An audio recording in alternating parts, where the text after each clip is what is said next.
Hello, this is Right Side Trader. Today is February 8th, 2025, and it's my weekly trade review where I'm reviewing my SPX trade to a million because I'm definitely not going broke on this thing.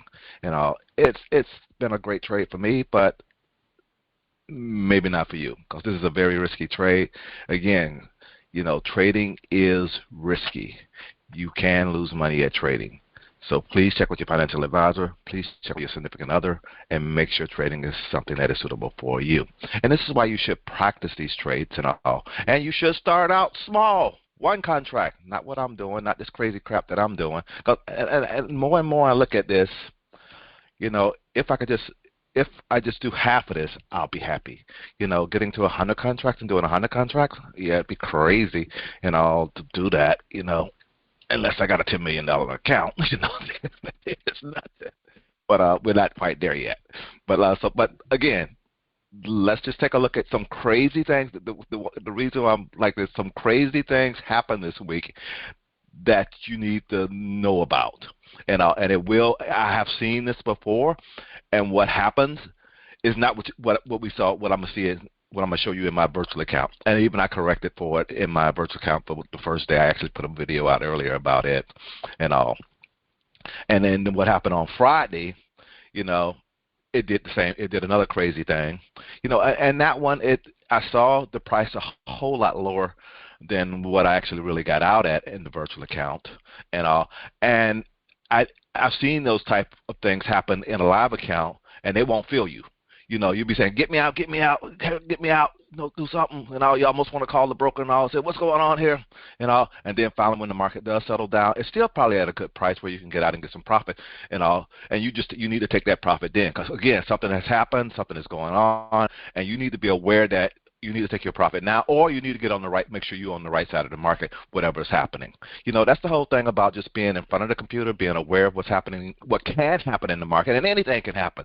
But when these things happen, and you've been through it before, you won't panic. You'll know what to do or what you can do, and you just ride through it. That's the whole thing. And that's why practice. Get in front of the computer, execute some trades. But let's jump over to this little weekly review of this XPX Iron Condor that I'm doing.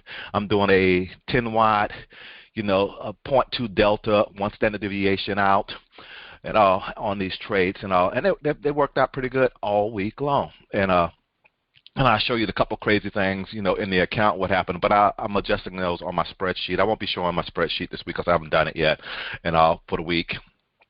But I kind of keep track of my trade stuff just during the week as I go, because I'm looking at this stuff. I'm reviewing it every day and all. So, but this is Monday. This is Monday, February 3rd. I got in. I did my iron. I'm getting better at actually placing my trades and placing them on time. I think this past Monday I was a little late or something. Something happened. If I see my time late around 9:40, I was late. I don't remember exactly what. That's why I have to record. I make little private recordings for myself to know what was going on that particular day and all. So I could go back and look at that if I see these strange times. But I entered the trade. I didn't enter the trade until around 9:40. I did get that, and I like getting $2 or more on these credit on these trades and all. And I was able to close it for $1.50, and I didn't get to close it until about 10:24. I did 60.10 by 60.20 on the call sides, 58.90. 58.80 on the put side. As you can see, this crazy thing right here, when it happened, I saw right here at, right when it first initially, the candle hadn't even formed yet. The options went crazy.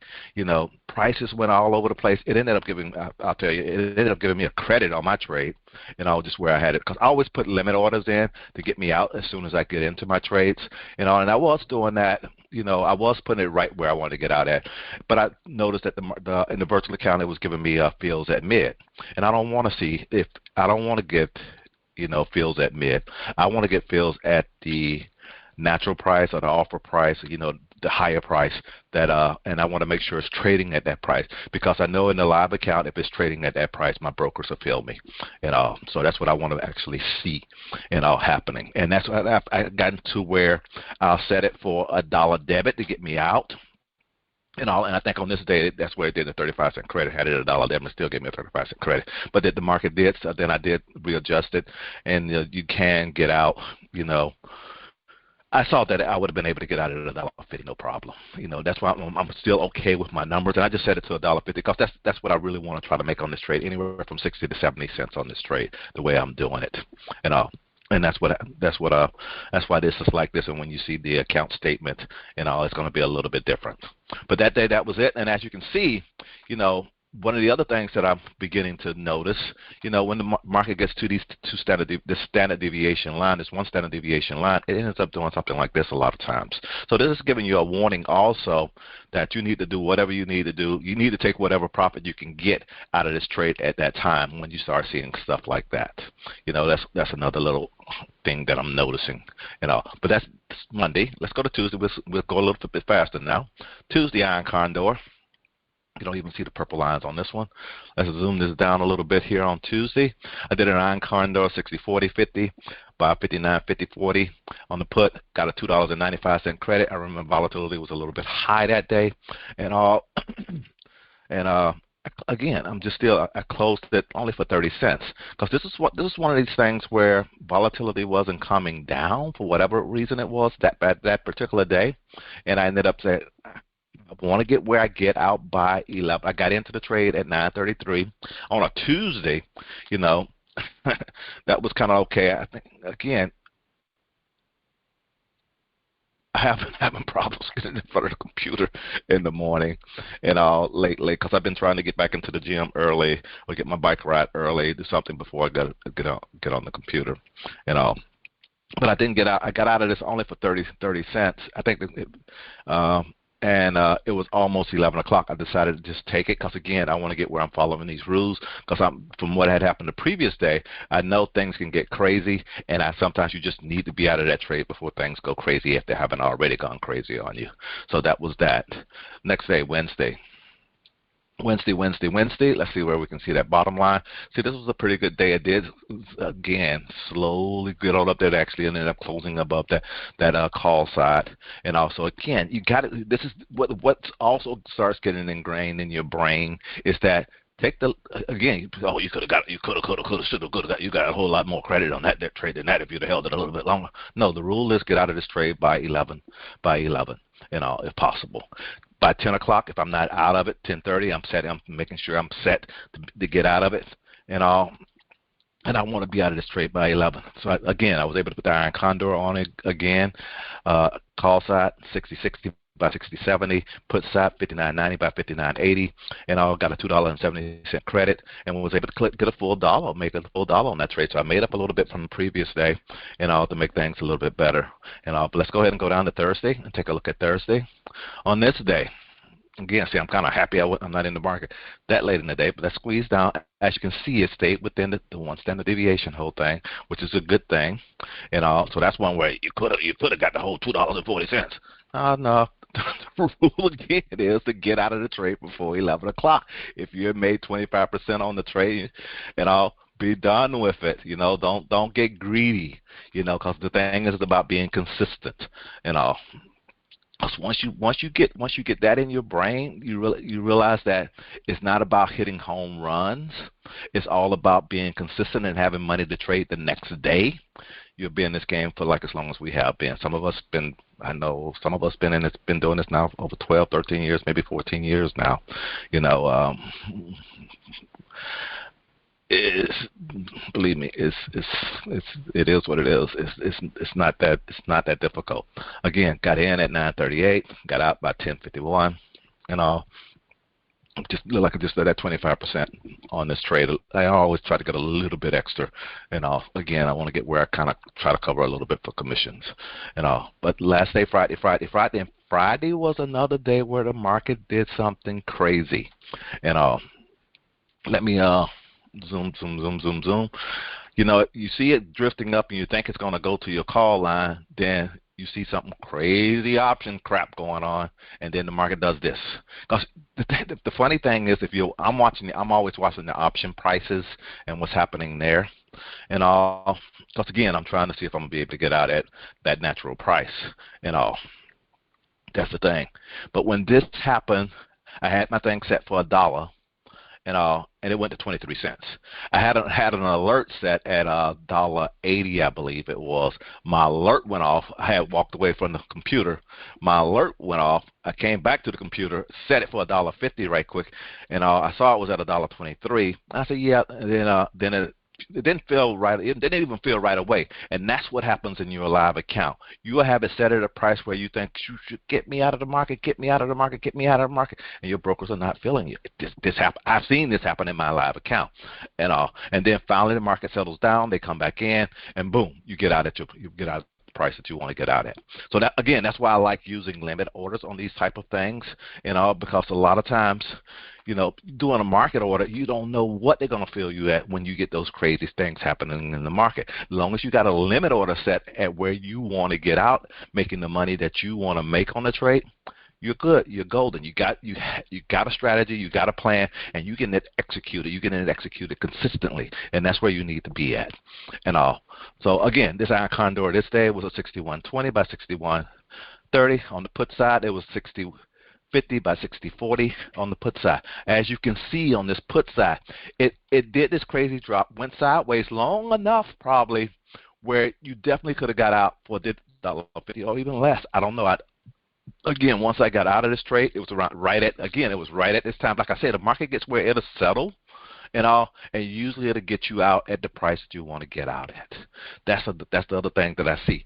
Don't try to get greedy on these things thinking, it's going to come back up or it's going to do this. You don't know. Get to that point where you don't know. Realize that you don't know what's going to happen in the market. You don't have the big money. I don't know. You may have the big money. I can't say that. If you got the big money and you can move the market like this, yeah, you got control.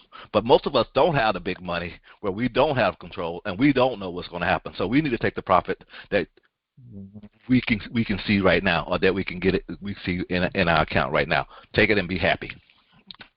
Also, if you couldn't move this market back above this point and it ended up dropping back out here, you had the mother of all losses if you didn't try to hang on to this thing to the end of the day. And that again tells you, again, look at here, and if I'd have waited till 11 o'clock and all thinking that's a whole lot a little bit longer, no.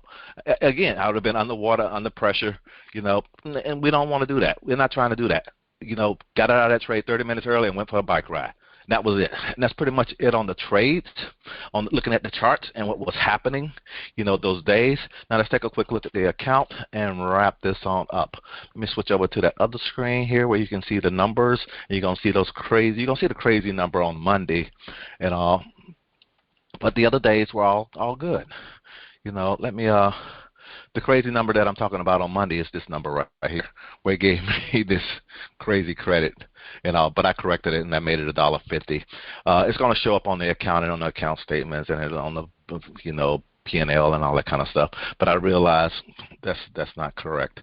If I'm like I had said in the initial, if I can get where I'm doing $100,000 a month, $25,000 a week, that's $5,000. All I got to do is almost like average around $5,000 to $6,000 a day. That's all I really need, So if I'm seeing that is happening, that gets back to that 60, 70 cents. After commissions, you should be able to clear around $5,000 to $6,000 a day. But this is one of the crazy things that happened where it gave me this crazy feel. But that's not going to happen. You probably never see that in a live account, But that was the Monday. With the crazy feel. Everything else on here, as you can see, should be okay. Let me. I'm trying to go all the way down to the beginning of the Monday. Yeah, and I did, like I said, I did some other little stuff that's not important here and was able to get out of these. Yeah, see, made almost $1 there. Again, with the small positions that you can do. This is a $10,000 trade. We all should have that if we actually are day traders and all. We got over $25,000 in our accounts and all. This is a no-brainer. I can't say a no-brainer trade, but this is a trade that's definitely doable right now. And all. Give you the practice, see how it feels, see how things are feeling, and do that. But as you can see, but on the bigger trade, the $2.10 and the negative credit, so that's not going to happen. And all. On the big 210 and the negative credit, that's not going to happen. So just let you know that. And let's just move on up and look at the rest of the days. and all. And as you can see on the rest of the days, everything was 290, 295 credit, debit, 65 at 30 cents. Again, when the market wasn't really acting quite right, it was getting closer to 11 o'clock, and I wanted to just go ahead and be done with things and all. I played around with something else too. I did try doing a buy, and I'll see, trying to guess the market direction. I don't know where the market's going to go. That's why I scalp when I do try doing things, But you can see everything else here. Nothing else. Like I said, on the last day, on the one last day here on Friday, on this one right here, got the whole dollar thing. It did work out there. That you can look, and this did work out, just getting a full dollar on that day, and that was good. And that was pretty much it, And that's pretty much all I really want to share. And I think that's It was another good week. Oh, I usually look at the balances. That's the balances. That's why I'm saying the balances are off and I can go all the way down here to the bottom, and we can see a summary of that. Stock buying power, no, don't pay that attention. Option buying power is the real cash in less than 2 months, over $250,000. But again, we got like this probably extra $10,000 in there. Let me see, it's extra $10,000, extra $15,000 in there that from that 35-cent credit, that's not going to happen. But another thing to be aware of if you're trading something like this, again, be kind of picky about the broker that you may be do this with, because look at the commissions with this broker here, in the virtual account. I'm probably sure if I was doing something like this consistently, I probably could reach out to them if I wanted to, and get my commissions adjusted. We'll get where I can get not get this number adjusted, because they ain't made that money. They ain't gonna give me any money, but I can I might be able to negotiate different commissions with them. But this right here, this is the option thing. This is the real money that has been made, though. That's not bad for less than 2 months. That's why I'm saying even if they did half of that with 50 contracts, that's a good thing. Now a quarter of that, that's 12. Boom, boom, boom, boom. Is that right? Nah, that's 7. Nah. That's 70,000. Yeah, a quarter of that is around 70,000. I'll say 70. Yeah, a little less than 70,000. So that wouldn't be bad either. That's the whole thing in less than 2 months. So again, this is something that I'm definitely going to be doing. I think next week I'm going to start making some steps toward getting the account set quite right, and we'll see. But that's it. That's all I really want to share. I hope this is being helpful. You can see this. You need to practice this yourself, though. Don't just watch me. Start placing these trades and learn how to place these trades. If you have any questions, you guys who know me, a handful of you guys who are watching want to know a little bit, see if anything, I'm hiding anything. I'm not sharing something. I'm sharing everything. It's always things that I might be doing that I just think comes natural. Of course, I've been doing this for a while, and if think I'm missing something, I think you don't quite see something, just reach out to me. The handful of people that I know who watch this, and who knows me, But that's it. That's all I really want to share. I hope this is being helpful, and I'll talk to you guys next week on this. Look out for my market review. I got to those a little late today. I won't get those until after this now. I had other things to do yesterday. So I'll talk to you later. Have a good one. Hope you guys had a great week and have a great weekend. Talk to you later. This is Right Side Trader. Subscribe, like, if you made it this far. Talk to you later. Bye.